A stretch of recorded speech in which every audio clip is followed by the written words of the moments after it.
Welcome back to another episode of the Second Look Hockey Podcast. As always, I'm David Leo, and I'm joined with Cristian Ceniti, producer Mando, behind the screen as well. Always got to shout both of these guys out. Cristian, we're going to start this off like usual, buddy. How's your week, man?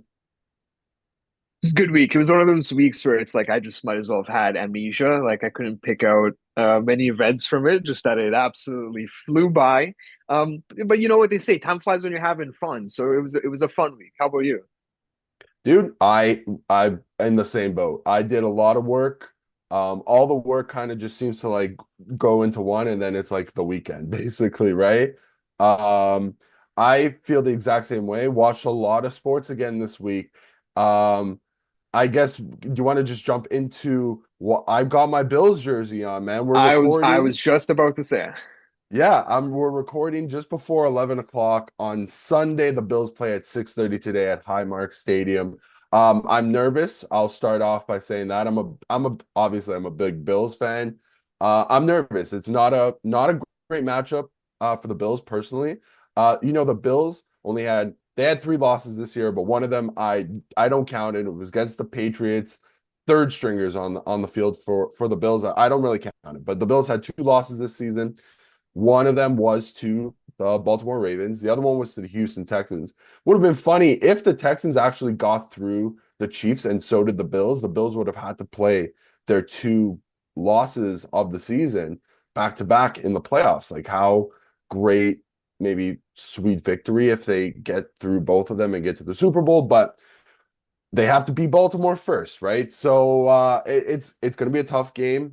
I'm expecting fireworks today. Lamar and Josh have been playing at MVP caliber. Lamar Jackson and Josh Allen, for those of you that have been living under a rock. I'm nervous. I think there's going to be a lot of fireworks, but I think at the end of the day, it's going to be a great game, and I'm excited for it. As a neutral, like this is like Christmas for me, man. Like this is a game that yeah, you can't not enjoy it. I will say I am going to be rooting for the Bills in this one, so I am going to pick a side. I won't be watching totally neutral, but a game that I was watching with no fan affiliation yesterday was that Lions and Commanders game, and I mean we have a mutual Commanders fan that we had the pleasure of going to school with this year. I can just imagine how he felt last night, and must have felt Oh, good I waking will. up this Do you morning. want me to tell you how he felt? Because I Yeah, messaged yeah, him. I must have missed Um, this. I messaged him. I'm like, hey man, I just want to wish you congratulations. I'll be honest, I didn't expect this win from the Commanders, but Jane Daniels played his ass off and made me a fan tonight. His response was, no one can ever disrespect Daddy number three, top five QB in the league. So to the I don't know, I feel bad naming names. So the buddy, if he ever does end up seeing this, congratulations to him. We can't say anything against the Commanders. No, we can't. We can't. It's funny that he said what he ended off with there because that is where my mind went to in that fourth quarter. I was watching with a couple people who also pay attention to football, and I just threw it out there. I'm like, guys, after Lamar, Josh, not in a specific order because it's probably Mahomes, Allen, Lamar, and Burrow. Joe. Yeah. Jaden Daniels has to be five, right? Like I If can't. if he's not five right now, Yeah, currently, he's in the top 10, he might have beat right? one of the guys that he's competing for, like at the five spot, right? Yeah. So I don't know. Listen. I'm a neutral. Like I said, I haven't chosen a team. I'm not about to be a Commanders fan. I hate doing the bandwagon stuff, but you can at least call me a Jaden Daniels fan because that guy in the clutch, no hesitation, just insane stuff. It was an absolute pleasure to watch. Feel bad for Lions fans. Just as a Leaf fan, we have some of that. We have to be sympathetic towards them, but For that sure. was a pleasure to watch. Yeah, football corner can wrap up there. Yeah. There was UFC last night. Lots of I fighting. did not watch that. I was gonna say, dude, from the fight on the gridiron, we had some frozen Well, fighting as I well. was gonna say we had UFC in like a bunch of different places last Yeah. night, right? We had some in was that game was in Vancouver, I'm pretty sure, right? There was Yep. some in Nashville, Minnesota. I gotta see what the home teams were there, but there was lots of Fighting UFC everywhere. Where matchups in the was the NHL. UFC card? Because it Honestly, clearly wasn't in that place. I think it was LA. I'm pretty sure it was LA. Huh. Well, Yeah. Let me double check that for yeah. you. But Oh, yeah, I think we should I start think with the you UFC hockey. I think you're right. Yeah, so I'll be honest. I woke up today. I did not catch any of the it was Vancouver in Edmonton or Edmonton in Vancouver? Because you know what? It might be Edmonton in Vancouver, right? I will find for you.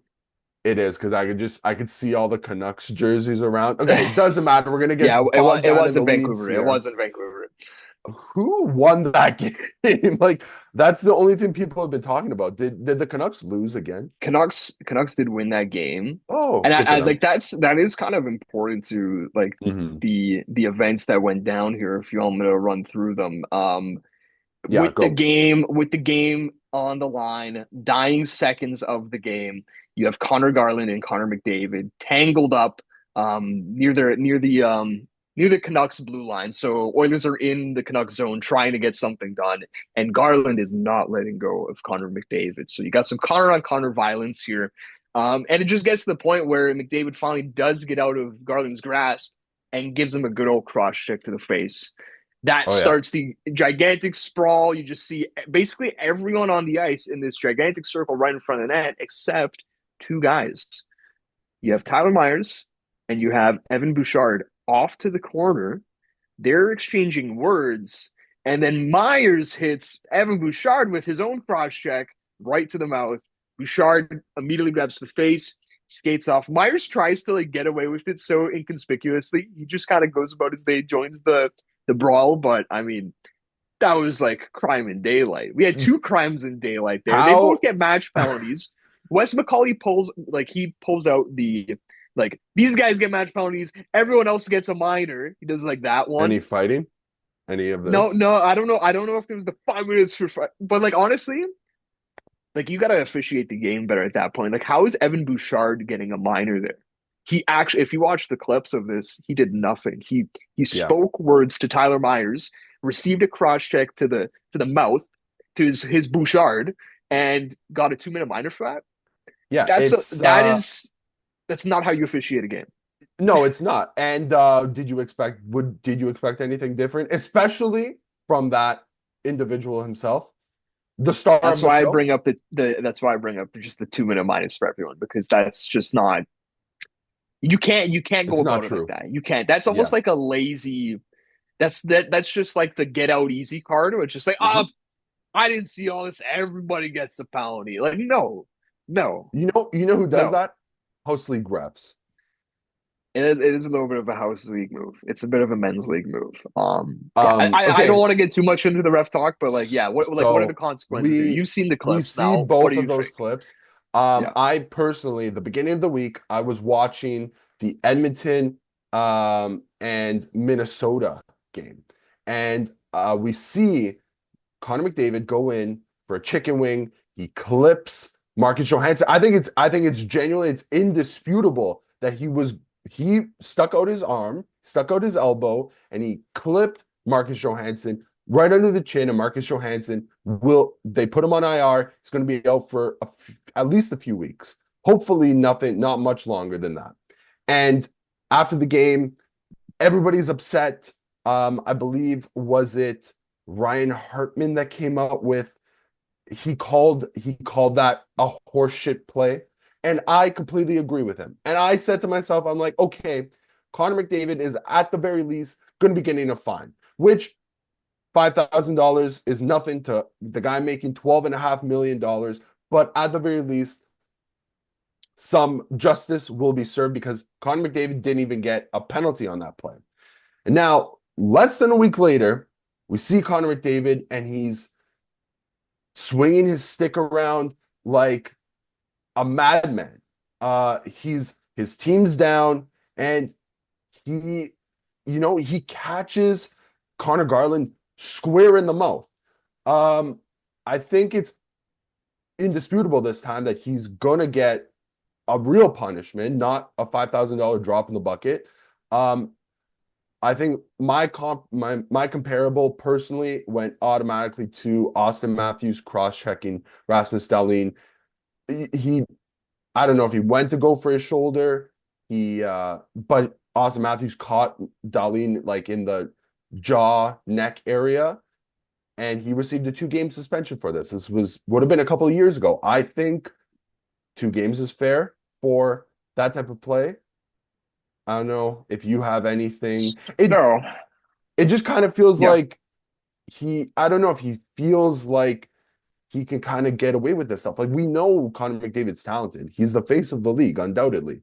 But where is the accountability if somebody else were to do something like that and they receive a 3 game suspension or longer, or if it was a 2 or any type of suspension, any type of punishment, and then Connor McDavid comes in and he's not being held accountable. He's not being held to the same standards as other people. yeah. It's funny you bring up the 2 game suspension mark because that is very key to this whole situation. In conjunction with what Myers did too, because these two teams play each other in 2 games. So if the NHL comes out and gives these guys a 1 game suspension, they're both back for the rematch, 2 gamer, and they have to sit. And then you brought up the fact that like being held accountable, where we're going to see what this looks like now if McDavid gets held to the same standard as Myers or not, if they're going to get matching suspensions. I honestly like I get it from both sides because you can argue McDavid deserves maybe something more because of the Johansson non-call. But you already know the National Department of Safety is not going to go about it that way. I think they're going to look at it as an isolated incident. They're not going to bring in that recent history, I don't think. And then for Myers, I look at that and say this guy, he hit Bouchard when Bouchard did nothing. There was nothing to provoke Tyler Myers. There was something to provoke Connor McDavid. Both of them made the wrong decision, cross-checking a guy in the face. But I can at least sympathize more with McDavid's frustration than Tyler Myers. I think probably it is going to be matching suspensions here. It is just a matter of 1 game or 2 games. For entertainment's sake, it makes more sense for the NHL to give these guys 1 game suspensions. I think they're going to err on the side of caution. I think these are going to be matching I 2 game was suspensions. Yeah, I was just gonna say I know the NHL, they don't want this to escalate. And Yeah. in this case in particular, I'm fine if both of those players do miss that game because then that game in less than a week now, I guess, will probably be one of the most contentious games. Like you probably don't want to see somebody the likes of like Connor McDavid getting basically bushwhacked by somebody. Like that's Yeah, a and, and, real and possibility. and it's a good point because just because those guys who were involved in this crap aren't in that next game, or if this is what happens, what ends up happening, like there's still going to be fireworks in that game. It is still going to Mhm. be a very highly contested game, probably with some fisticuffs going on. So, I mean, yeah, that'll be a game to watch for sure. Love some Western Canadian rivalry just igniting last night on Hockey Day in Canada. Like There was just really fits the bill. there was Nucks being chucked all over the NHL yesterday. The Sens Bruins had a very testy game as well. I think, did you catch any of that game? You know what that was one I didn't catch. I didn't get to catch the afternoon football either. So Mm, who threw down in that Sens Bruins game? everybody.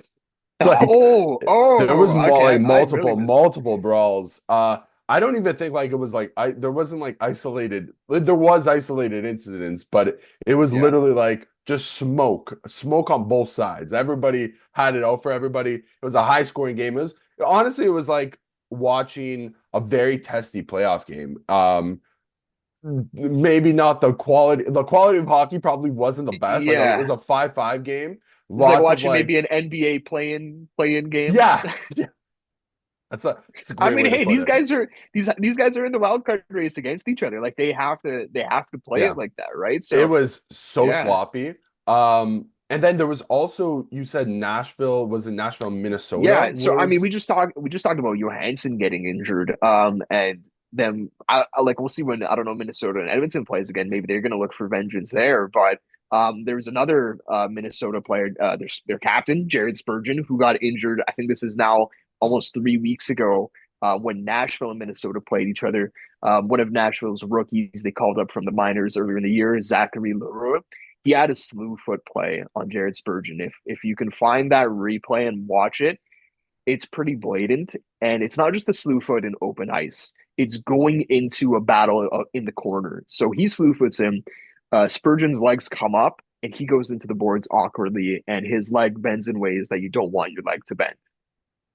Now, what comes out of this yesterday is Zachary Leroux fights Yakov Trenin, who, if you know anything about Yakov Trenin, he's a large fella. He's a very large dude. So they go toe to toe, and it's not something that you see as often now, where someone fights their own fight, especially a rookie.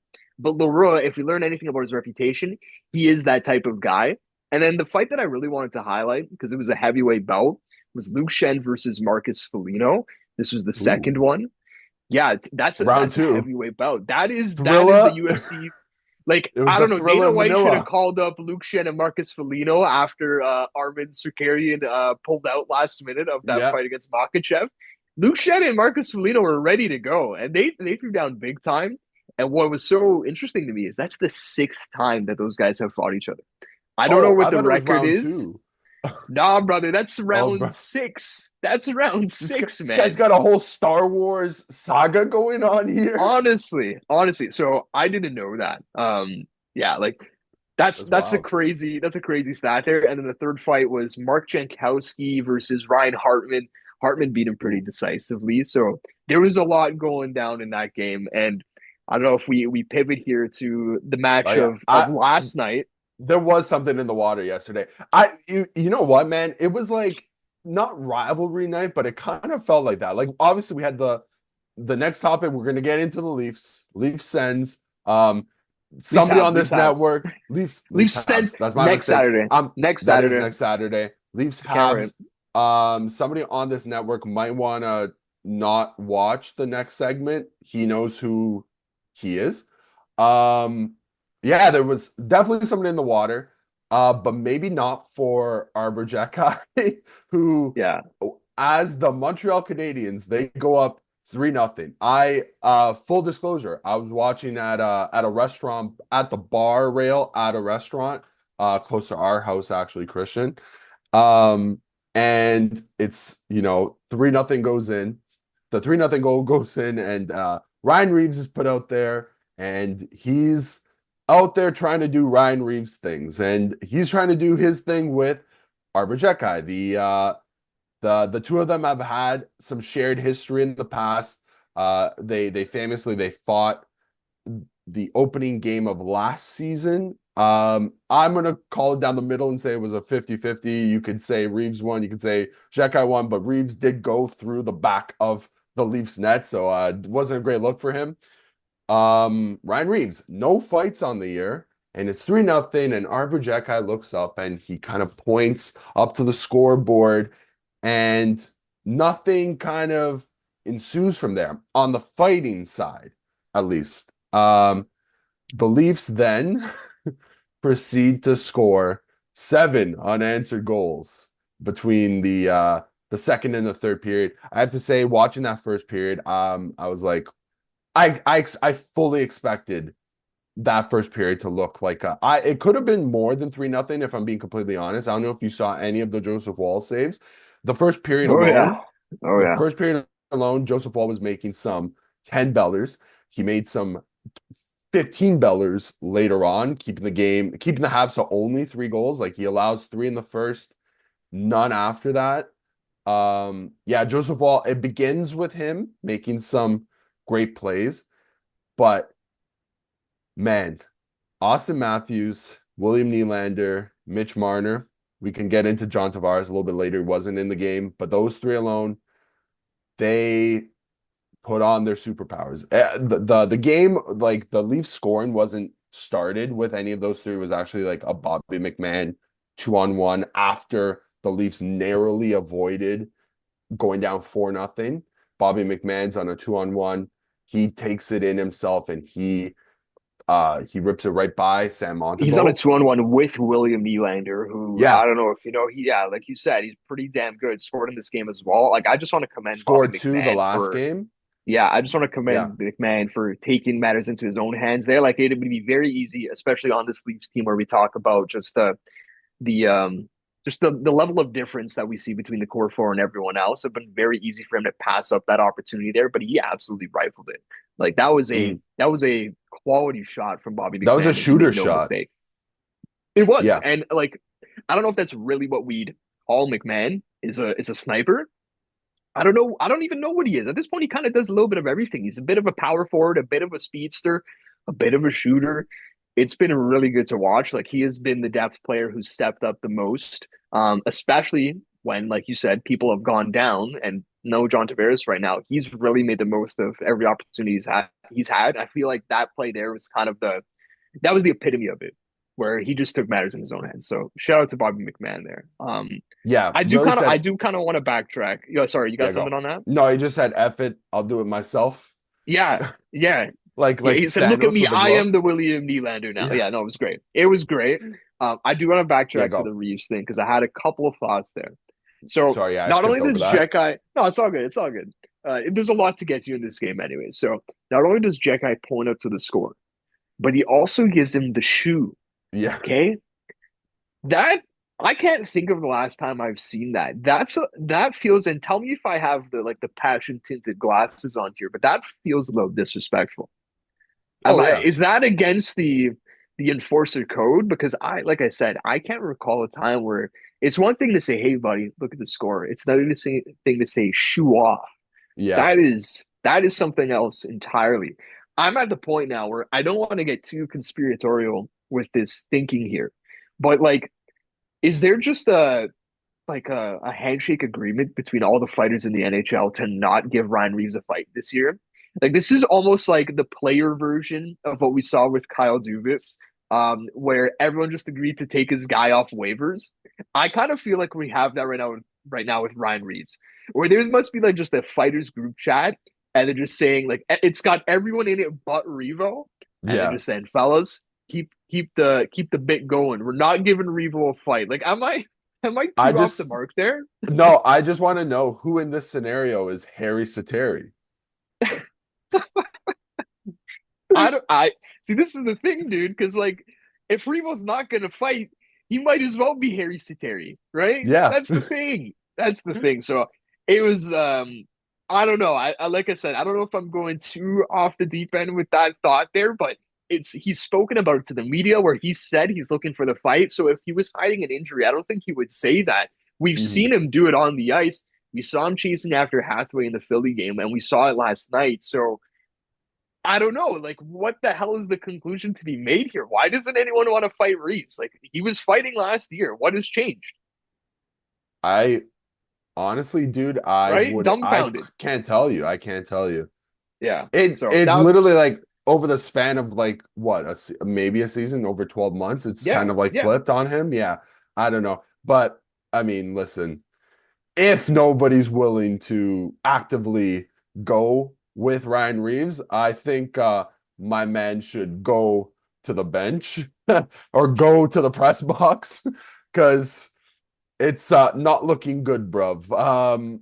Yeah. Yeah, I mean that game was such a whirlwind of emotions. Like Yes. it was probably like low after the first period, and then the Leafs come out for the second, and they came out like a house on fire. We've seen it before where the Leafs for 5 to 10 minute stretches just look like the Harlem Globetrotters out there. And instead of a 5 to 10 minute stretch where maybe they generate a couple good looks, dude, for the last 40 minutes of the game, they like dominated plays. Dude, the Montreal Canadiens looked like the Washington Senators last night. They were fumbling pucks, turning them over. They couldn't get a clearance. It was ridiculous. Like it looked like the circus. That's what it looked like. And all credit to the Leafs.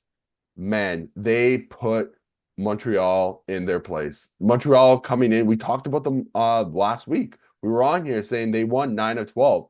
And I'll be honest, heading into the game, I was like, I could see the Leafs not having the passion to get Yeah. up for this Because you game. know that Montreal was going to. That was never in Yes. doubt. At least to start the game, you knew the fans are, I gotta say, like that crowd last night, every clip that I've seen, at least in the first period, that's a raucous crowd. And that's nothing new. Like we all know that. Mm. But it just really puts it in perspective when we have just some of the games that we've played at Scotiabank Arena. And you just hear what that crowd sounds like. So you know the crowd was going to be up for it. You know the team was going to be up for it because they know what was on the line. And really, you think about it, it's like, what did Montreal have to lose from losing that game? Like, are we really looking at Montreal too differently now? Like you said, maybe they've been put in their place, but in the grand scheme of things, I think they're okay with that. And they also had the most to gain, I'd say. Like, had they won that game, like that's a tough one for Leafs. And they're just going to be riding that high. Like it was a bit of a like a no lose situation I felt for the Habs. Whereas for the Leafs, had they not won that game, like yeah, we're not in a good spot mentally. And yeah, I don't know if you have any thoughts specifically on this game, or else we can take a break and I kind of want to go over like the week that has been in Toronto. But do you have anything else from this game? No, I think that's a fair one because yeah, that's as much as we can extrapolate from last game, but it's kind of like a microcosm of Yeah. the last week, even like close to a week and a half. I will add this is one thing that just came to mind right now. Mhm. Is it's felt like we've seen some duds this year. And it's felt like when there has been duds, they've been more from the get-go for the Leafs, and they never really were able to dig themselves out of it by the end of the game. Like if the Leafs had an off night, it was for the majority of the night. Whereas like under Keefe, we'd have the team take a period off, but then you always had in the back of your mind, like, they're coming back. We didn't really see that this much this year. Like, I don't know, They right? used to be the So kings of the third period, yes. Yes. So right? this was almost like this was nice to see that they could be out of a game early, but still have the resilience to get back in it. So that's maybe my one takeaway from specifically that game. But yeah, we can get into some more stuff because there was a lot of stuff this week. Yeah, so we're just going to take a quick break and we'll be right back. Christian, just before we get off this Leafs topic, let's kind of run down how it's been because the panic button was it, I for me it was closed, but I had the keys in my hand to open up, like the lid to Yes. press the big red button. Yeah. Yeah, the starting from that game was it third last Thursday against the Hurricanes. Hurricanes. Yeah. That's the entire first line being -6. Bad. Um, Then it was Bad. the Sources say that's bad. so here's the one thing. That game on last Saturday against the Canucks. So that was probably as soulless of a game I've seen the Leafs play. Like it was 3-0. Honestly, probably should have been We like came on four. here the next day and didn't want to talk about it, Yeah, right? It was one of we those, right? actively Because avoided the Leafs I last and week. I and I actually think that wasn't like out of like, oh, we can't, like okay, yes, it was, oh, we can't do this, but that's also us giving them benefit of the doubt, where it's like you don't want to press the panic button, you want to see what comes after, right? Yeah. And what Yeah. came after? But and it was like coming off the back of the 5-game win streak as well. So Exactly, exactly. yeah, like to put it into context, like the Leafs have won six, I believe it'd be now seven, no, seven of their last 10 games. Because if they lost three during this stretch, they've won Yep. two in a row now again. So and that's maybe is that how we should be looking at it? Even though I'll stand up and say the quotes that were coming after it was first that Carolina game where Mitch Marner comes out and he says, was it Carolina where he says It he was thought they the played well? No, that was the Vancouver one. That was the The Vancouver one Vancouver because one? what the problem there was Tanev came out and he took accountability with his quotes, Yes. and then on the other side of things, it was Marner saying that they played well, and also Craig Berube. I actually think this was after the Dallas game where we had back-to-back games of jerseys thrown on the ice, and yeah, just to wrap Yeah. up like the losing streak there, it was Carolina, then Vancouver 3-0 loss on Saturday, and then you have a loss to Dallas that was either on the Monday or Tuesday. I think Hmm. that was a 4-1 loss. Where that's another one where it's like there was no feeling that the Leafs were coming back in that game there. And You have they it started was a very hot Tuesday that too. game too. Yeah, they came out looking fine. But and then you also had just the quotes from the practice um coming out of that game where they kind of doubled down on the it's just a 3 game losing streak. Like Nylander said that, Marner said we're just trying to ignore the fans and the booing. Berube kind of backed that up after the Dallas game, saying like fans are going to be fans, whatever. Like yes, they pay high prices for the tickets, but he basically said every fan base does that. And I think the problem there was that kind of feels like it's a little bit distasteful to Leafs fans because as much as people will say that we're too hard on our team, I honestly think as a fan base at Scotiabank Arena, we pick our spots for when to boo the team. I Mhm. would you say that we boo the team at every game? I don't think so. No, I think but we're a pretty smart fan base and know when a team like when the play warrants booing. yeah, a 3-0 shootout, shutout in your own home warrants booing. I know Yeah, some people would be like, but you can't boo your own team. F that. it was If just how I'm they lost too, though, right? Dude, if I'm Because spending over $1,000 to sit near the yeah, glass and at least put up that type of effort, brother, my beer can is ending up on the ice as well. The $20 beer yeah, can that I yeah. bought. So It's don't tell me when to boo and when not to boo. Okay, and I can boo when I want. maybe you tell them, you tell them. But no, like Thanks. maybe the disconnect is that this is Berube's first year here, where the boos coming from Leaf fans aren't the boos of just a Saturday night. It's the boos of Saturday nights for the past 7 years, right? Like It's that's what it also was seeing patterns. the booze of 60 years. That's what it Yes. is. It Yeah. always is 60 years. There's so many timelines that you can run them back to. Mhm. And maybe that's an unfair way to judge the team. But at the end of the day, like that's where we are coming from. So I did think it was a little tone deaf, not only the Marner comments, but the Berube doubling down and saying, well, that's fans everywhere. No, there's something specific about us Leafs fans that you can't just group us in with the rest of them, I think. But here's the question now. And we had a little bit of this conversation in our group chat yesterday, before the Montreal game, before the first period disaster. It was the idea that is that Berube almost just putting up a front in the media, saying this stuff, but doing something else behind the scenes? Is that like Marner and Nylander doing that as well? Just giving as much of a not as much of a non-quote because the media we still ran with it big time coming Mhm. out of those pressers. But yeah, like are they just saying these things to the media, but then Berube is very much aware of everything and is trying to keep them accountable behind So closed doors and doesn't want I to have have that in the media. I have two thoughts because you're 100% right. Craig Berube could anybody on that team could come out and say the sky is blue, and people in the media would be like, "Huh, but Yeah. I could have sworn it was indigo." And you have some stupid there's always discourse around Yes. this team. That's what I'm Yes. going to be getting at. But also on that front, it's been mentioned like the big thing about Craig Berube coming in was talking about accountability. And after that game against Carolina, your top line goes a combined was a minus 16, including Morgan Riley. I think it's like minus 17 between the four guys. Minus infinity. Let's just go with that. Let's round Yeah, it up. minus bad. Yeah. We don't talk about plus minus on the show, but minus 17 across four guys or whatever it was is not good. And guess what the accountability was after that game? Steven Lorenz, or I guess it wasn't after that game, but in short order, Yeah. Steven Yeah. Lorentz went to the first line and got a sniff with them. Half a It's game. not it's not like Mitch Marner and Austin Matthews were split up like many people have kind of been asking for.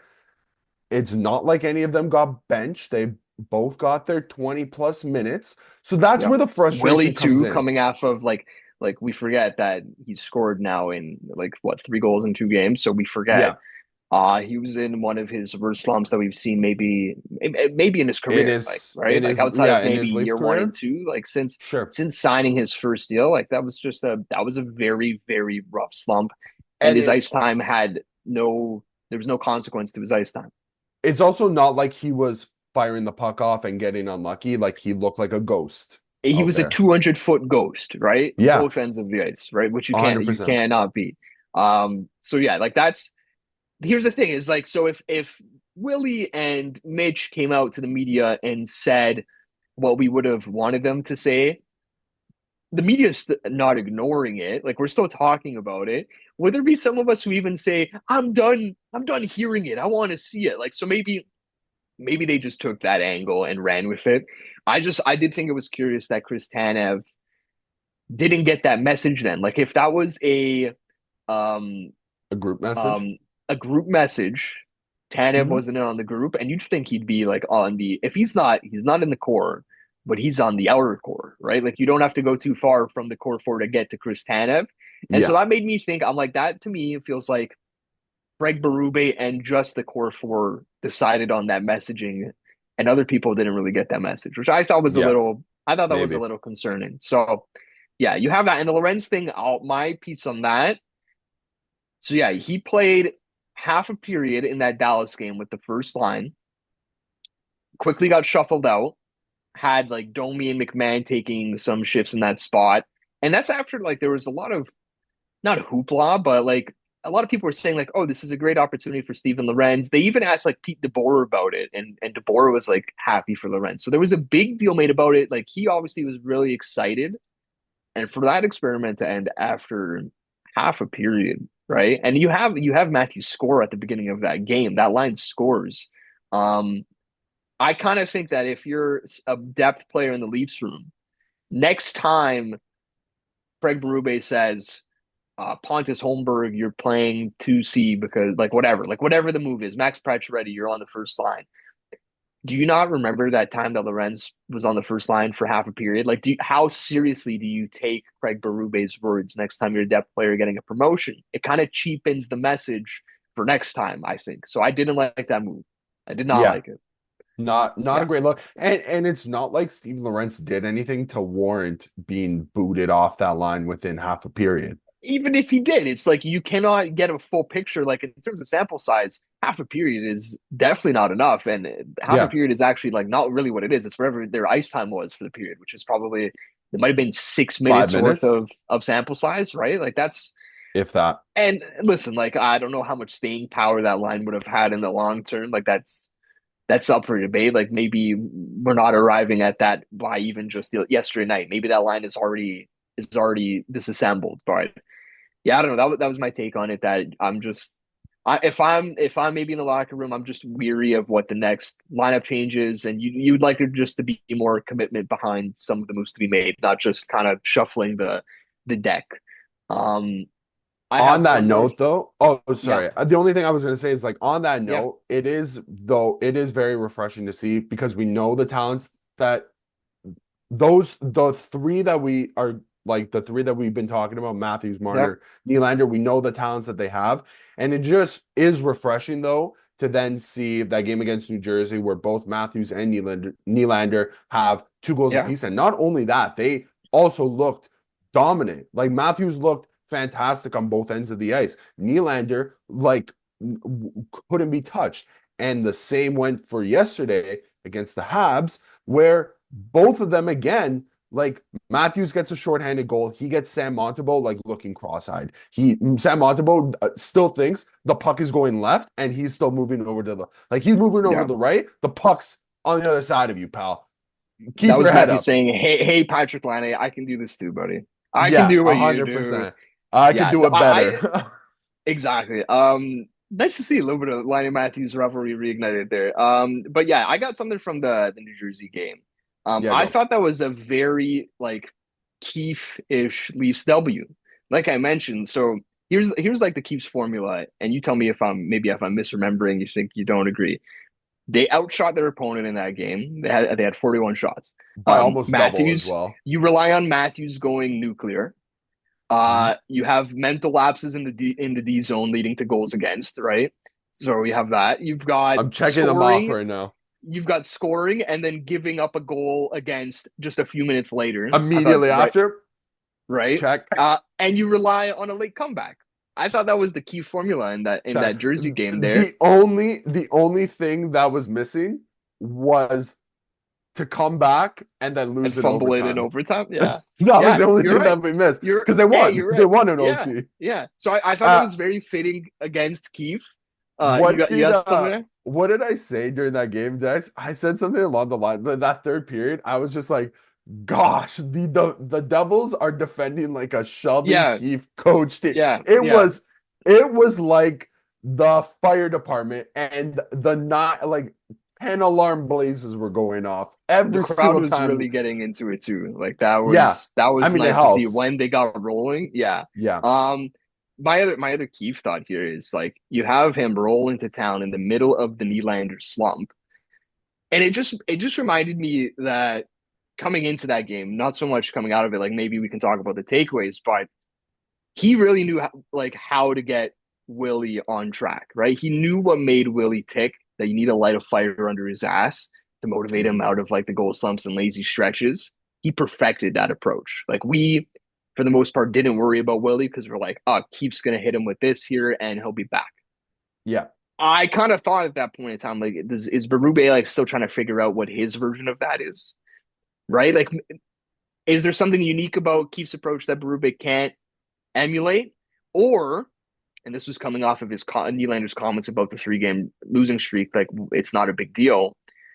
This is career year 9 for William Nylander. Is it about time that like he internalizes that motivation, that he kicks himself in the ass? Does he really need the coach to still do that in year 9?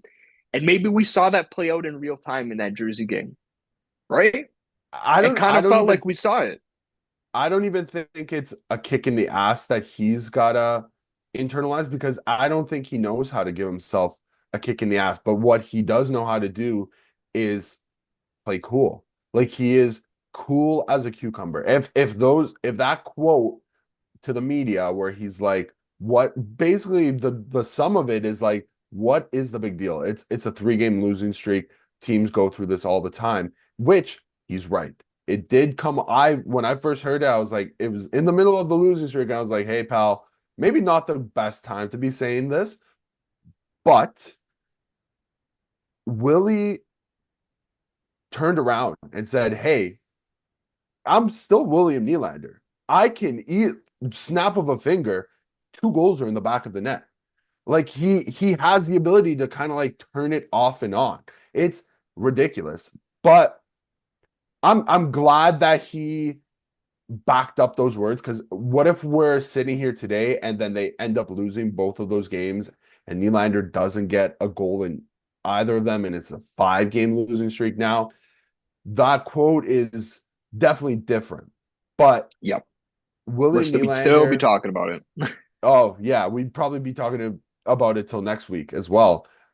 But William Nylander just he does things that other people just can't. And yeah, maybe I don't know if it's himself kicking himself about it. Like, cause I don't see William Nylander like really giving himself that much of a hard time. Maybe I don't know. Maybe none of us know. We're not in Nylander's head. But yeah, you're right. It is very fitting though that he kind of starts to break his slump with Sheldon Keefe in town on the other side of the bench, right? Like it Yep. just it's so fitting. Do you have anything else on the Leafs? Really fun week ahead. Yeah. Their power play scored twice yesterday. They scored a shorthanded. Yes, and Like their special it was teams the is second unit both times, so that is a nice sign. It's that's yeah. another one where it's like let's see the sample size, let's see that grow. No Tavares, but like there's a fun stretch of hockey ahead here. You got Tampa tomorrow, Mhm. the red hot Columbus Blue Jackets, and then next Saturday, Battle of Shout out Ontario. to shout out to my mom whose birthday is also tomorrow and she's going to the game with my brother. So Let's hopefully go! that they Happy win. belated birthday to Dave's mom. That's a Yeah, huge one. hopefully they get her a win because my dad went to that game against Dallas for his birthday with his brother and Okay. they very did not get the win for him. So hopefully my family's not a jinx. Yeah, I think that honestly, dude, that's enough Leaf talk. We kind of Yep. exhausted it. Let's go to the Metro Division. We're gonna head to Pennsylvania, specifically Pittsburgh.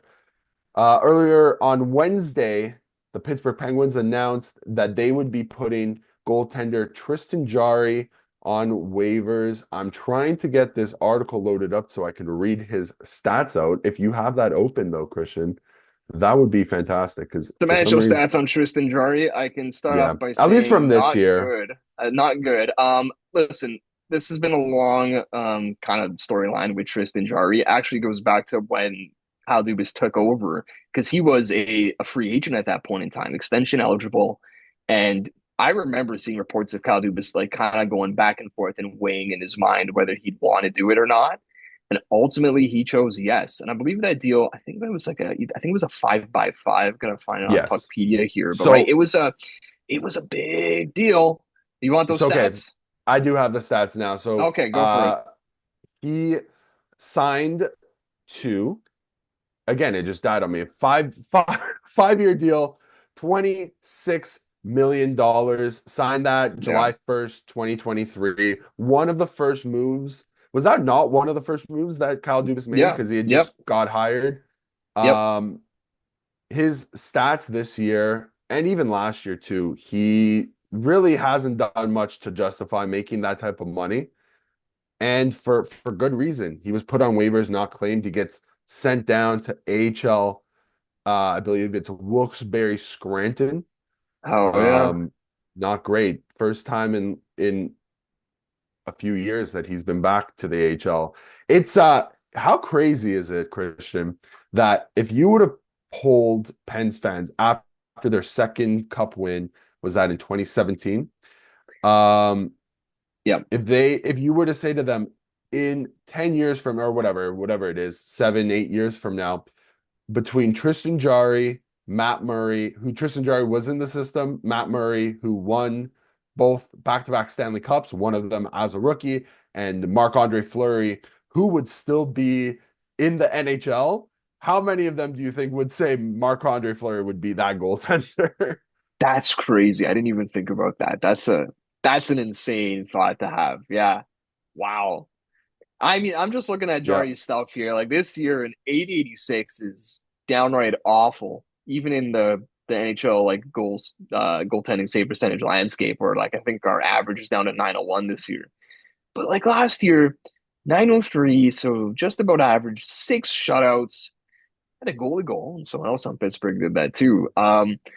Yeah, like it really did just fall apart, I would say, this year. But you also have to consider like the playoff aspect of it. And when was I think that was definitely before Jari came over or sorry, Dubas came over. The which series was that where he had an egregious giveaway that basically cost the Penguins the series? I want to say that was 1920 or 20, I think it was 2021. But anyways, his save percentage in the playoffs, 867 in 21-22, 888. He's had some rough playoffs here as well.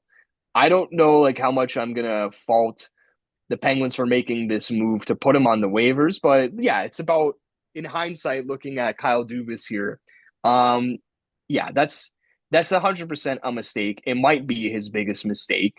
Um, and I guess really just putting goaltenders on waivers has been really hot right now for the past couple of years. Cal Peterson, who Jack Campbell, I think Philip Grubauer wasn't waived, but like this has now been a trend that we've seen, or especially guys in this $5 to $6 million range have been thrown on waivers. Yeah, I don't know where does this Jari debacle kind of rank for you in the short Dubas tenure in Pittsburgh? Did you go through all of his moves that he made No, no, I'm just on saying like off the dome here. I think it's got to be one of the worst. Did you have one that sticks out I mean, the Ryan more? Graves one isn't Hmm. great either. Yep. He did quite. I mean, listen, it was going to be a tough task to take over, especially for a team that was getting older, cap strapped already at the time, um, and trying to also get them into playoff mode and onto another cup run for the twilight years of Letang, Crosby, and Malkin. But I don't know which one's worse. I'll be honest. I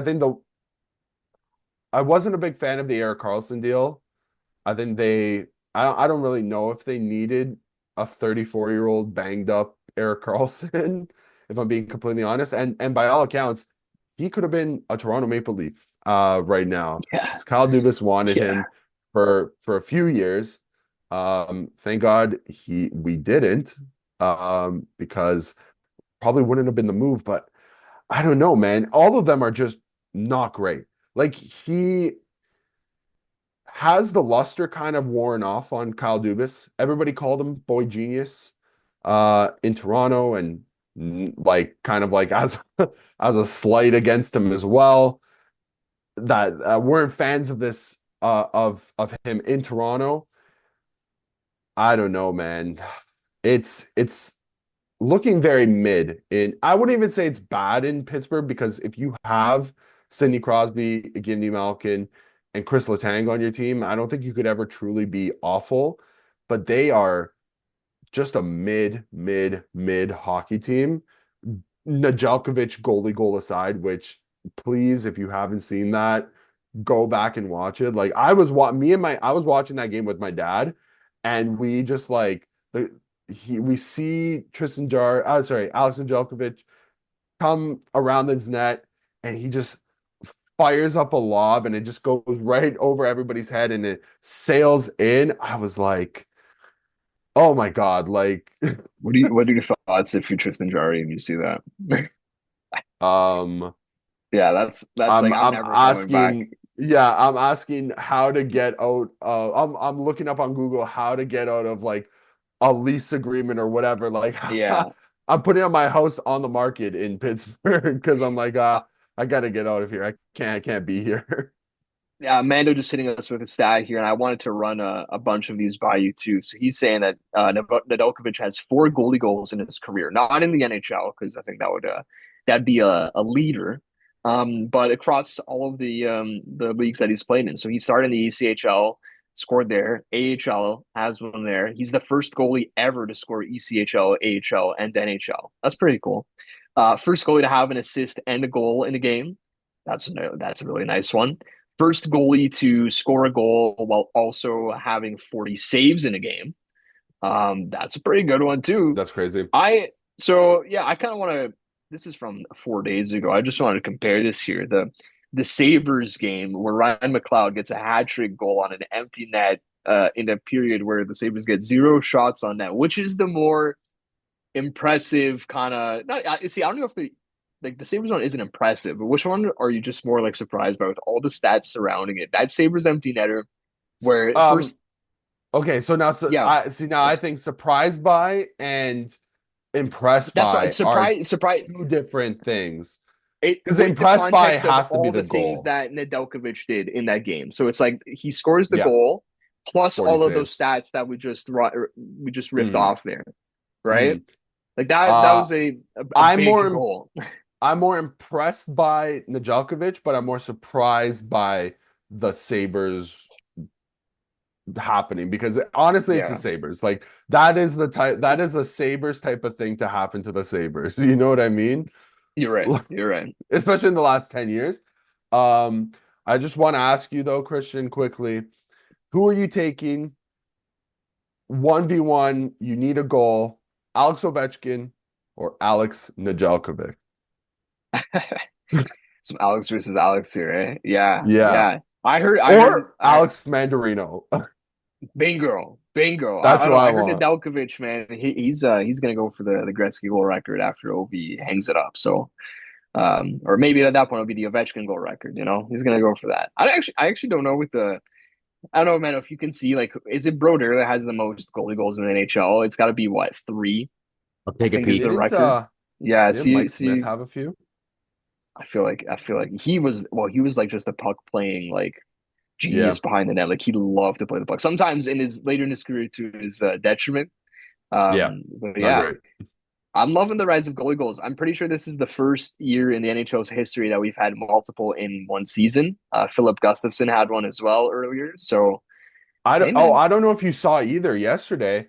Habs have the net empty at down 6-3. Joseph Wall also attempted one, didn't go too far, if I I'm being completely honest. yeah, I Two for didn't. Broder, eh? With the most. Okay, so Wow. I'm wow. Okay, So hey, man, Can't wait maybe to see who that's hits three. we're gonna see the Ovechkin. We're gonna see Ovechkin go for the player goal record. Who's gonna go for the goalie goal record? Yeah, Could be Ned. Could be Ned. yeah. Could you imagine seeing that? Like that would be crazy to have them like both broken in the same season. Not that obviously one's a little bit more impressive than the other, but yeah, that'd be interesting. Okay, I don't have much Yeah. more on Pittsburgh because I feel like it's another one where it's like, okay, let's see what Dubas has up his sleeve this Mhm. trade deadline. Like you lose against the last year, you trade for Rucker McGroarty. Like that's another one where it's like wait and see, I guess. Yeah. And they're just in the mushy Middle Eastern Conference, so they might be waiting right up It's, until the deadline to see if they're actually out of it or not. But just looking at the goal differential column here, there is no I one think, worse. There is nobody worse in the Eastern Conference than the Pittsburgh Penguins, who are a wow. minus 36. That's The crazy second worst. considering that's crazy considering that the Buffalo Sabres went on an 11 game losing Exactly, streak. brother. So I'm looking at here. They're actually second worst in Eesh. the entire NHL. Oh, sorry, third worst. Worst is San Jose. Sorry, is Mando. Blackhawks second at minus 38. And then it's the Penguins at minus 36. The Sabres are only a minus 15. Second Yeah. worst in the East is the Bruins at minus 23. So listen, doesn't look good. We'll see not only what like we get out of Dubas here, but I'll be curious to see like some of the quotes coming from their core guys just around the situation now. This is going to be what 3 years in a row now making the playoffs.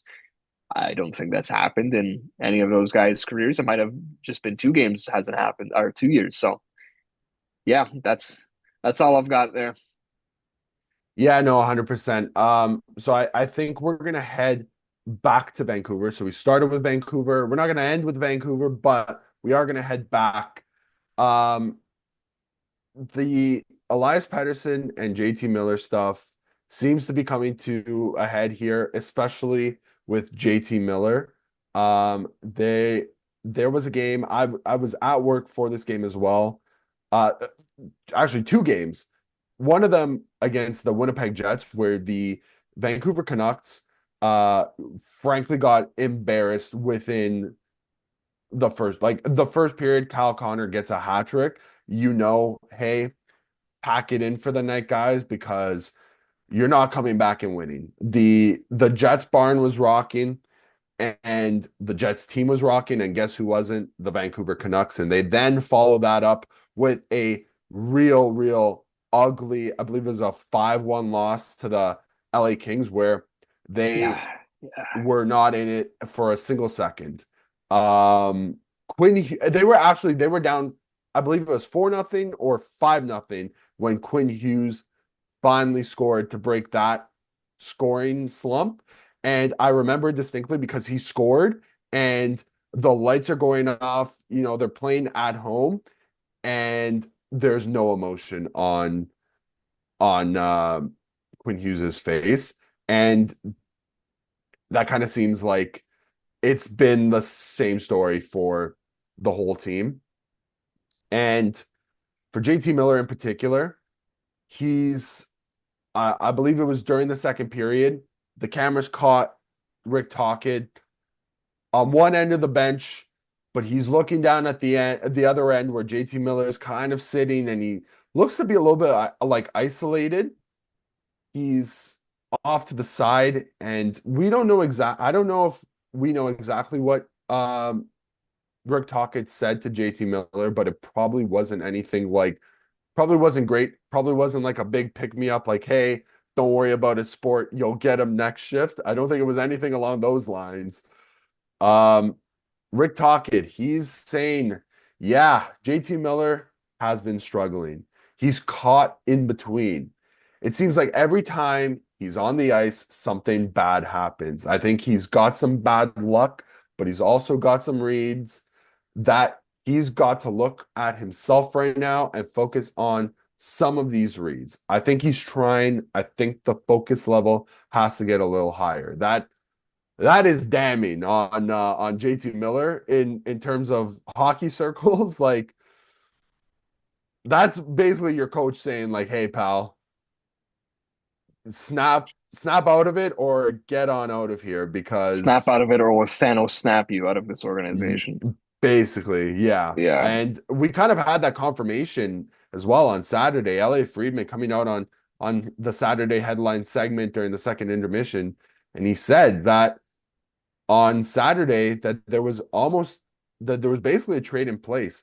JT Miller was going to get scratched for the game that night because he was going to be shipped off to the New York Rangers. But for whatever reason, I don't know if the reason was uh told why, what transpired to not let that deal go through, if it was on Miller's side, if it was on Vancouver's side, if it was on the Rangers side. Does JT Miller have a no move clause in his He has contract? from what I was looking at, he has a 15 no trade that turns into a new no move clause in year five. I think he's in year three or four right now.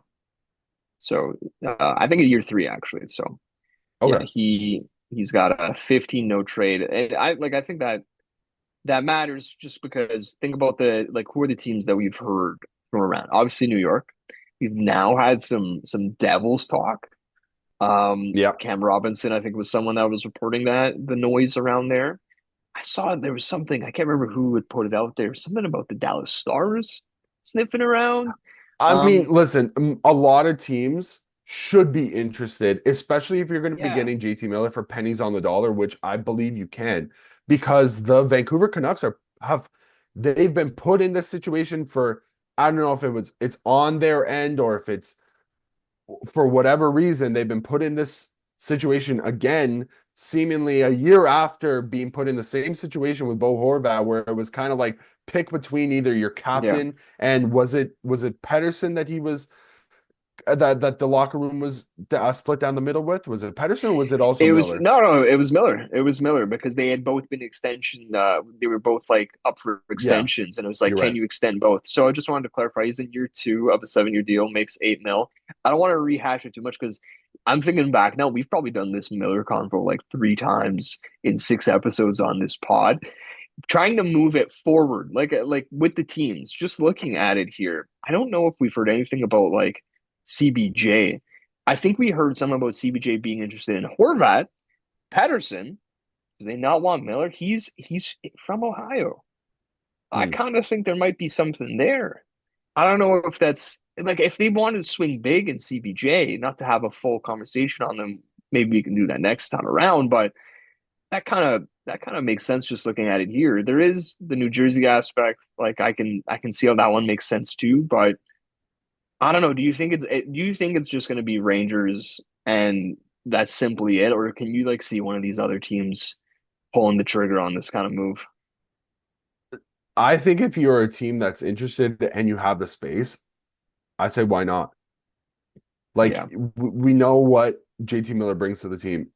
So here's the why not. The There why not is clearly everything you is, talked about off yeah, the top, right? Like that is the why not.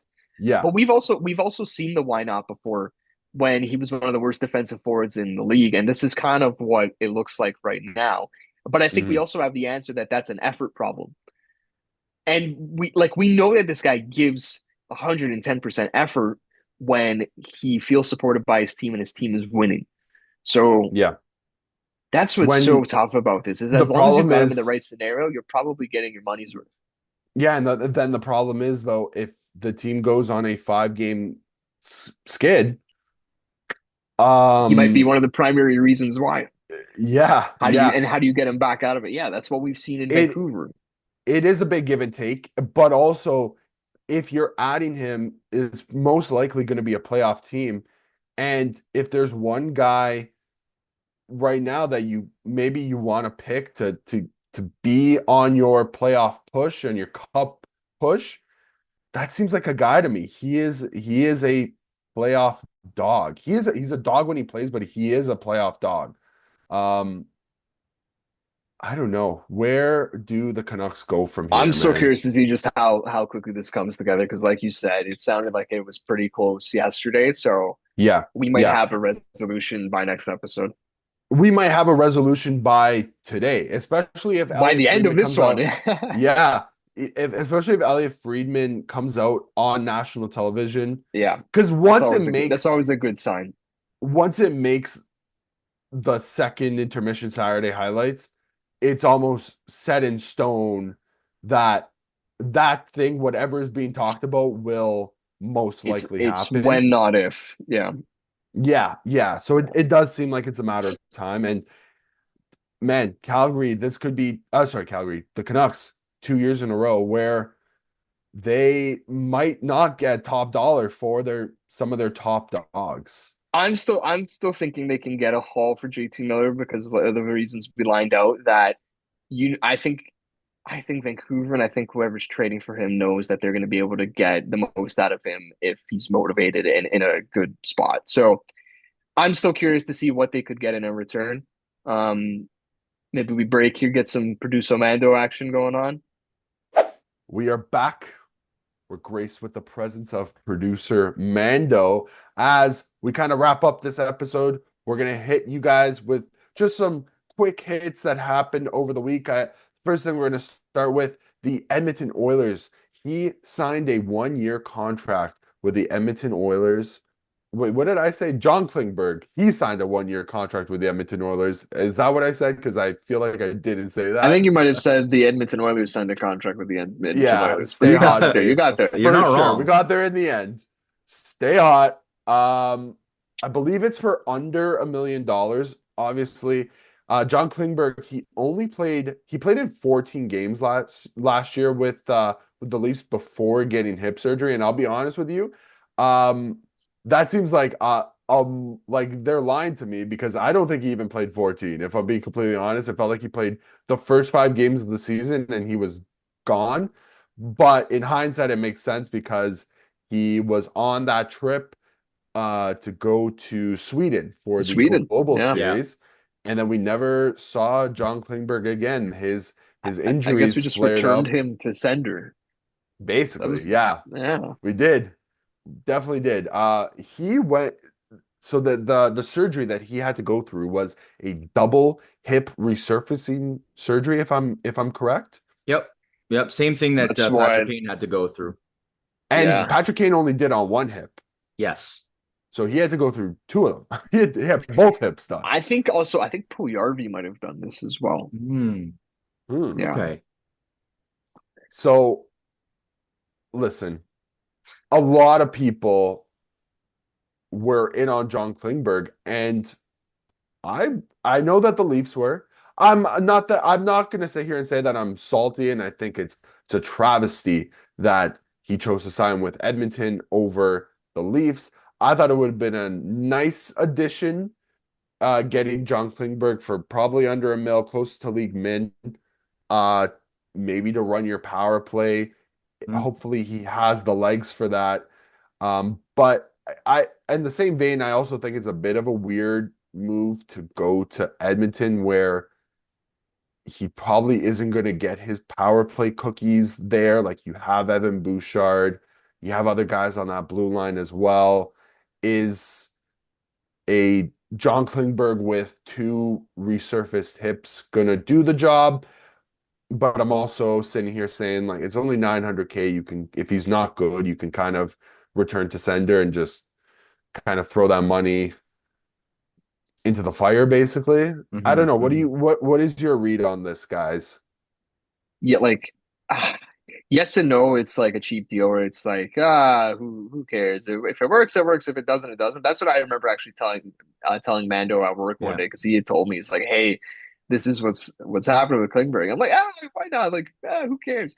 But the deal I think is a mil flat. Mm. However, I think there's a 300 or 350K signing bonus, and because this is the middle of the season, that's prorated. So his actual cap is coming in above 1 mil. And I think there might be some incentives in there as well because whenever you're allowed to do that as a player coming off of injury, have incentives in your deal, just like we saw with Pacioretty this year. So Mhm. like there's a world where maybe it's 1.5 million, maybe a little bit more. I'm less inclined if I'm the Leafs to be interested in that personally. Obviously, like we were interested to a point. But yeah, like yeah, there's a world where maybe he helps on the PP2, like get some reps with OEL and whatever. But I don't mind the move for him personally going to Edmonton. He won't get those reps, like you said. He's got Bouchard in the way. He's got Matthias Ekholm. He's probably number 3. He's the insurance policy. Yeah. But he's just gonna get. I think he'll get more runway to showcase, at least more on the outside looking in. Like the Edmonton Oilers are poised again to be one of the contenders in the Western Conference. He will get runway not only in the regular season, but the playoffs where it's always a war of attrition to step into the lineup and maybe show something.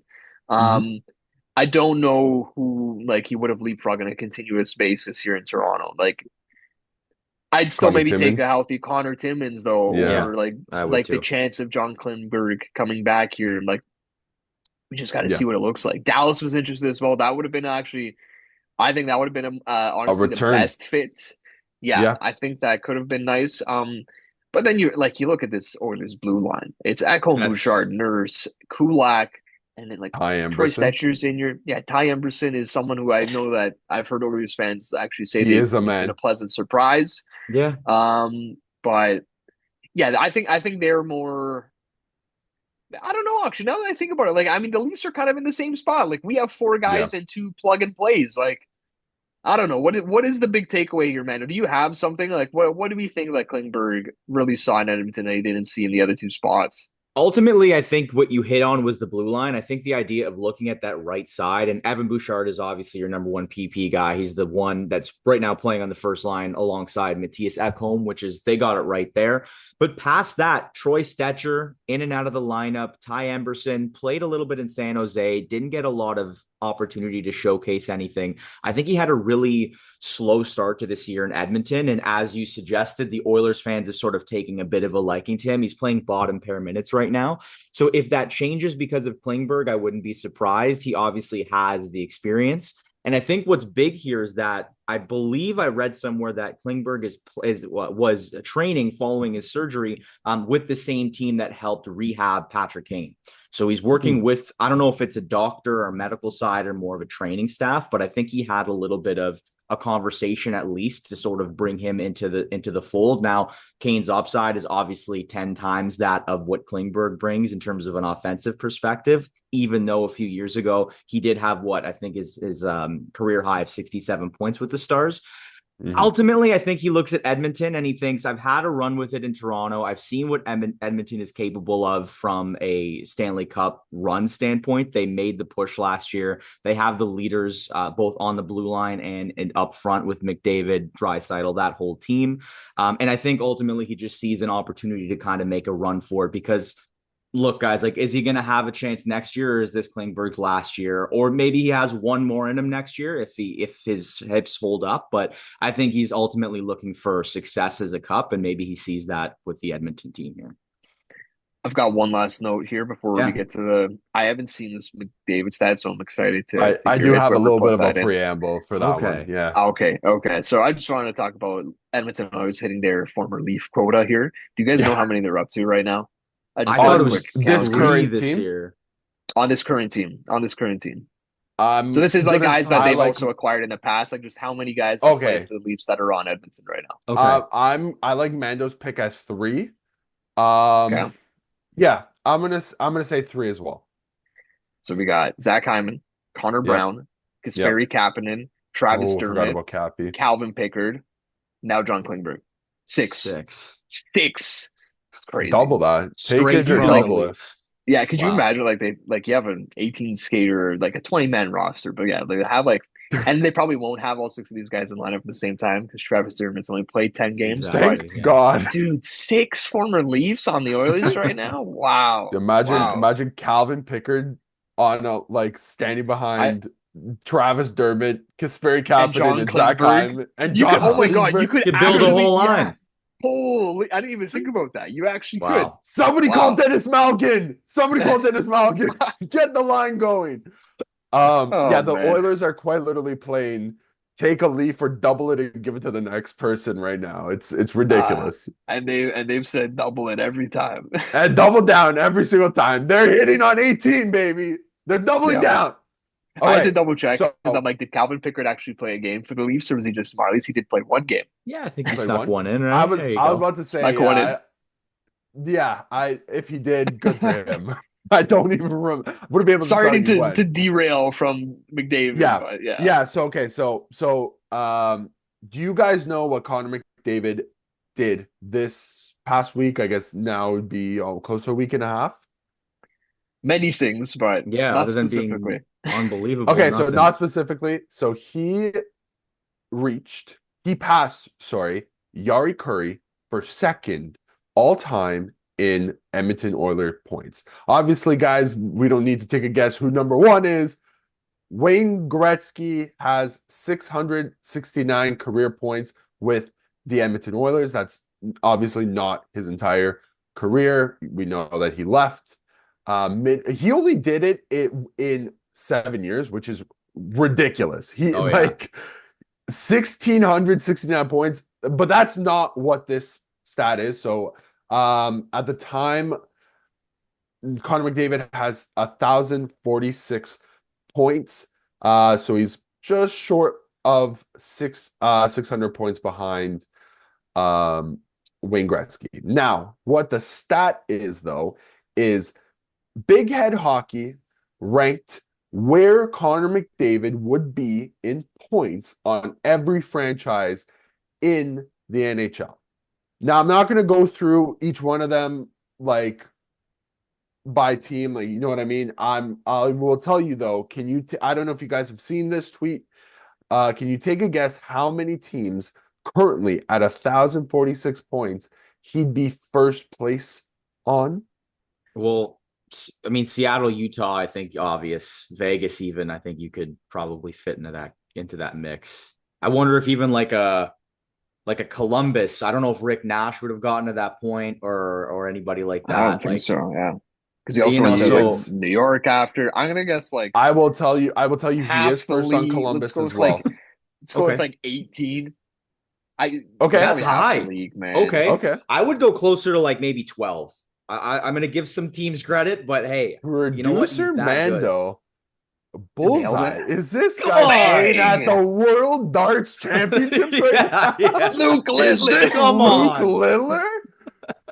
Yes. Yeah. Connor McDavid at 1,046 points would be first place on 12 different teams. That also includes yours truly, the Toronto Maple Leafs. Oh, that's devastating. That's devastating. I guess I'm surprised that only 12, I guess only 12 teams have had 1,000-point getters. Yeah. So now let's take this into consideration because on 11 different teams, he would be second place. That includes the likes of the Dallas Stars. That includes the likes of the Carolina Hurricanes, Calgary Flames, Buffalo Sabres, all guys with one person in their team history where you're like, okay, that person probably hit like 1,500 plus points. So like in the Buffalo Sabres case, it was like, I believe Gilbert Perreault. Gilbert Perreault is the all-time leader, and I believe he has close to 1,500. Then he is third place on 3 other different teams. That includes the San Jose Sharks, producer Mando, Joe Thornton, Patrick Marleau. Right? Wow. Yeah. And also the Boston Bruins, he would rank third all time. And for the rest of the teams in the league, he would be top 5. So those teams include the Chicago Blackhawks, the Detroit Red Wings, he'd be 5th. The LA Kings, surprisingly enough, he'd also be 5th. I guess that makes sense. You had Gretzky, you had Robitaille, you had Marcel Dion, you have Anze Kopitar. Yeah. So maybe that makes sense. He'd also he would be 4th on the New York Islanders. Brian Trottier, Mike Bossy. Would Dennis Potvin have hit over 1,046 points? Maybe he had. Yeah, I would think so. I think he played most of his career there. So it's just so funny. Obviously, and also the Pittsburgh Penguins also came on 5th in that list as well. You know, Mario, Gino, Yager, Sid. Sid. I guess the Sid would be 4, and then McDavid at 5. So it's crazy. It's a great stat. Is currently so 5th is the lowest that he'd be on any team. Be on and any given team. But he is second now on the Oilers. Yeah. And he'll probably get that record. He's 600 points away. He'll be damn close if he doesn't hit it and if he doesn't move. But if he stays with Edmonton his whole career, I think it's a given at this point. I think it's a lock as well. Yeah. So Yeah, shout out to Connor McDavid, who will He might be not be good. picking up any points probably in the next 2 games, but we'll see after that how many points he will pick up. And that is my stat of the week. Love it. Love it. Um, Next on our quick hit list, Marc-Andre Vlasic came out saying that he wants an award for the best defensive defenseman. I don't know. Have we had this conversation before? I feel like we did this in school, like in one of our classes. Did we not talk about this one? This isn't like a new. I don't know specifically like where if we've had the comp or not, but like this isn't a new one. Like this is something that people always say. Like I think they always go to like Rod Langway as the person like that Yeah. you name this award after, where it's just like Sure. everyone says. I've heard this week the got to have the Wayne Gretzky Award for most assists or whatever. I'm saying it condescendingly, but like I agree. Like there should be some more awards here. I think it is fair. Yep. Yeah, yeah. I think Mano was who threw this in there originally, and he was kind of saying like, who would you be voting Of for this of year? course, Yeah. producer Mando's throwing his San Jose Sharks into the Mark mix. Edouard. Yeah, I mean, Well, he's definitely not winning this year, or maybe No. since he signed that contract. There's but- no Maybe one on the not Sharks since that are coming 2014. close. Yeah. Yeah, No one, the whole Sharks could put together one defenseman. Their whole team could be one really good player. They still wouldn't Yeah. be the best defensive defenseman of the year at the bottom in the league. But yeah, I mean, I'll go with a couple of ideas that I had to start off and then give you guys a chance to sort of answer that. But I mean, I know we talked about the Leafs for about half an hour here, boys, but Chris Tanev, like, I don't Yeah. see why he wouldn't be in the mix. I'll He's do plus you one 16. better. I'll Yeah. do you one better. I think Jake McCabe should be in that Jake mix as well. McCabe, a Jake great one. McCabe is unbelievable. I know Yeah. Tanev's plus 16. He leads the team. He's like within the like 15 to 20 range in the league in plus minus. I know that's an inflated stat. It's not necessarily the be all end all, but he's top 3 in block shots, top 5 in block shots as per usual. Braden McNabb is up there as well. He's always been a guy who I think he's second in the league or third in the league at plus minus shot blocking mania. And then one that's kind of underrated, and I don't really know why, maybe not this year, but I feel like probably deserved love in the past is like a Jonas Brodin. Ooh. Like he's a guy. I love Jonas Brodin, right? man. I know you're a Brodin Yeah. guy, and like he is so underrated in terms of what he's able to do for that Wild roster. And mind you, they've never really made it past the first round, save for maybe one season. But I think he's been very consistent, and he's been in the minus column twice in his career. He's played for at least 12 years or so, 11, 12 years here. Wow. And That's I just very think consistent. yeah, consistency matters in that award. And obviously it's a 1-year award, but I think he's a guy that probably would get a lot of looks, at least in like a top 5 capacity, year in and year out.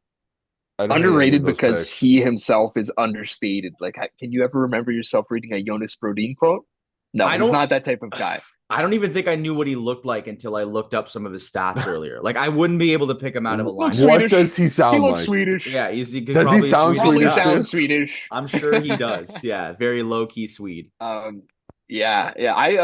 So I remember like Mando threw this in, and I'm like, I swear I just saw something about this like in the past week, and it was Myrtle, James Myrtle of the Athletic, who had put out a column titled "Why the NHL Needs a New Award to Better Recognize Defensemen." And so he used some of Dom Lucian's analytics here to compile a list at this point when he had posted it. So this was on January 7th. So this is like 12 days outdated now, but I think it still applies. So using Lucian's formula here, which isn't the end all be all, but it definitely is a decent capture of who should be in contention. Jonas Siegenthaler leads the league in defensive rating.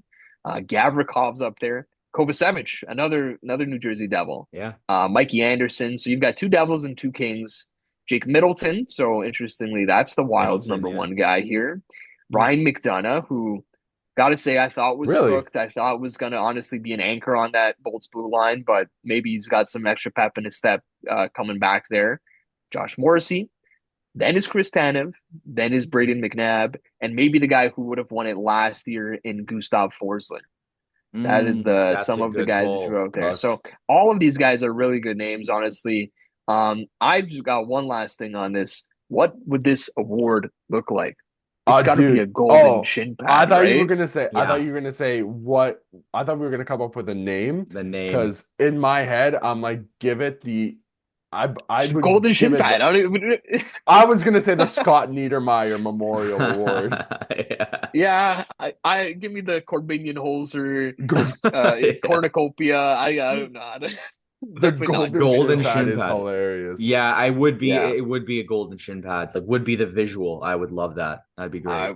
I'd be all over that. So, Or hey, NHL. just like a smile with like three No Ooh, like teeth. loose dentures, teeth. golden Yeah. dentures. The Golden Dentures Award. Wow, Yeah. The boys, we're honorary cooking here. Drew Doughty Award. I don't Yeah, hate that at all. yeah. The Brent Burns is just Uh, a beard. yeah.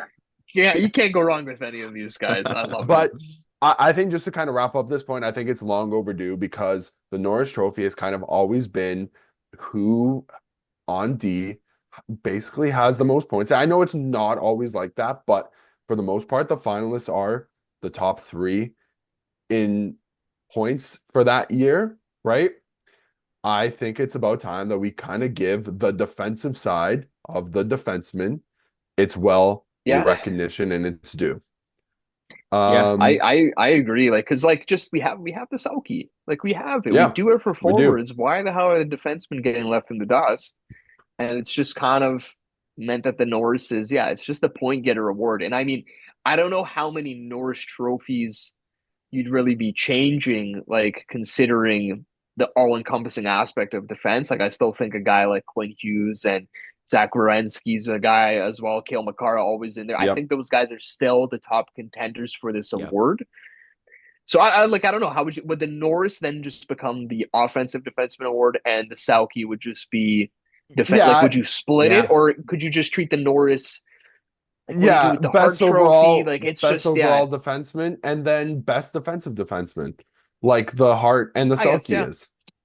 Yeah, well, I Yeah. guess the Hart is supposed to be open to defensemen and goalies. We just don't see it so often. Yes, yeah, I guess you're right. The last Hart Trophy was, I think it's been brought up as Chris Pronger, I think in 2000. And I just don't Yeah. see a situation where that happens again. In all honesty, this year, there's a lot of opportunity for the Hart for a lot of different players. McKinnon, Kaprizov, some people are putting their hat in the ring for Zach Werenski. Werenski. Yeah, like, dude, I he's mean, been electric. I would love to see it. I would love to see it. The- I don't know the- if we will, but I don't know. The problem though is that the game has shifted so much from I believe that award was given to Chris Pronger in 2000 or Yeah. somewhere around Mhm. that would have been 25 years ago. And if you guys remember at that time, guys weren't hitting 100 points consistently, Yeah. especially for that few year stretch between like 1997 and like the lockout in 2004, so like the 2003 season. There was a stretch where if you hit 100 points, you automatically were like you were the best hockey player in the world, and you were like the Hart Trophy was basically just wheeled to your house at that point. Yeah. So it was frankly a bit easier for defensemen like Chris Pronger to stand out. But I don't My flip see side to that. that is like Quinn Hughes and Cale Makar might be the best defensemen we've seen like since that era. Like I'm Oh, already yeah. putting those two like they're who were the best defensemen before the Cale Makar and Quinn Hughes era? It's like Nick Eric Lidstrom, Carlson, Shea Weber. I'd say he's like two generations the ago. generation before So that. Okay. I because I'd put like Chris Pronger, Nick Lidstrom, and Scott Niedermayer in the Yes. same Yeah. generation, right? Okay. And then the bridge point between those guys is Shea Weber, Victor Hedman, who else did I just mentioned I think someone it's else. Like like Drew Doughty. Drew It's Doughty. those guys. But like Quinn Hughes and Cale Makar are right in there. So Mhm. they should have as good a shot as anyone at kind of the Hart Trophy as those other generations. I don't know. And then goalie wise too, Carey Price, last one, Hellebuck's in contention right now. We can have this conversation all day long. But like the NBA has done some award changes. I think the NHL they should be more open to it than maybe I don't know if we know they're open to it or not. There hasn't really been any reporting on that. Just kind of people No. throwing out their ideas, but maybe someone can ask Gary that sometime soon. Look, better for recognition, like you said, for everybody. Like the NHL will grow the more recognition it gets. So recognizing players for being good players, I think, is not a bad thing. Now, obviously, we're long-winded here, but it's gonna, let's say Brodeen, let's say McDonald wins. Hey, next contract, I now have I now have a golden shin pad to my name, Yeah. add an extra schmill on there. So then that's when it gets complicated. But hey, we're not rewriting the CBA. That's for somebody else to do. So we'll get there. At the very least, the person that has that award can also verifiably set in stone that I was the best person for the role, and this is why I deserve that extra $500,000 or that extra $1 million. The cap is only going up, boys. I think a couple mil extra here and there, it's all good. I want to see someone with 2 golden shin pads now, and they're gonna have to make the first one a left, second one a right, so that he can actually wear them for a photo. Yeah. Or in game. Let's get it going, Gary. Yes. Okay. Game used Jonas Brodin golden shin pads. You love to hear it. Incredible. And I think on that note, we ran pretty long today, but there was quite a bit to get to, and I think every minute of this episode was well deserved, the chat. So from me, from Cristian Ceniti, from producer Alex Mandarino, don't forget to like and subscribe on the YouTube page. Follow our socials, which will be in the I believe it won't be in our description, but it would be in what is that area? Is it the description? Would it be? Don't go to. I will now put them. I'm gonna put them in the description now, Dave. Okay, don't worry. We'll put them in the description now. It'd be easier to find. Leave a comment if you enjoyed the episode. And let us know who. Yeah, go Bills. Let us know who you would vote on for, or what the name would be for your best defensive defenseman award in the comments. On that note, we'll see you next week.